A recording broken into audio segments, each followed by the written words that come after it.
નમસ્કાર. સદભાવના વૃદ્ધાશ્રમ રાજકોટ દ્વારા છેલ્લા 9 વર્ષમાં ગુજરાતના અલગ અલગ 19 જિલ્લાઓમાં 30 લાખથી વધુ વૃક્ષો વાવવામાં આવ્યા છે અને એને મોટા પણ કરવામાં આવ્યા છે. આ માટે સંસ્થા પાસે 1600 માણસોનો સ્ટાફ છે, 400 જેટલા પાણીના ટેન્કર અને ટ્રેક્ટર છે. મિત્રો, આપ સૌ જાણો છો, એક વૃક્ષ આપણે વાવીએ છીએ ને તો એ માત્ર વૃક્ષ નથી વાવતા.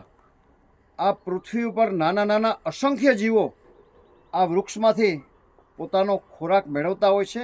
એ રીતે એક વૃક્ષ છે એ નાના નાના જીવજંતુઓ માટેનું કાયમી અન્નક્ષેત્ર પણ ગણાય છે.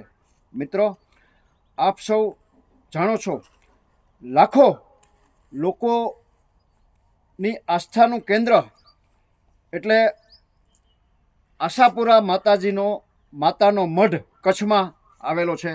આપ સૌ આ માતાના મઢથી પરિચિત છો જ. સંસ્થા દ્વારા આ માતાના મઢની આજુબાજુના વિસ્તારને ગ્રીન, હરિયાળું, લીલુંછમ બનાવવાનું નક્કી કર્યું છે. આપ પણ આ પવિત્ર કાર્યમાં આપની લક્ષ્મીજીનું શ્રીદાન કરી પુણ્યના ભાગીદાર બની શકો છો. એક વૃક્ષ વાવવાનો અને એના ઉછેર કરવાનો સંસ્થાને 3000 રૂપિયા ખર્ચો આવે છે. 3000 રૂપિયા આપ યોગદાન આપી આ પવિત્ર કાર્યમાં જોડાઈ મા આશાપુરાના અનન્ય આશીર્વાદ પ્રાપ્ત કરી શકો છો. એક વૃક્ષના 3000 રૂપિયા આપવાથી તમારા કે તમારા પરિવારના નામની એમાં તકતી લગાડવામાં આવશે.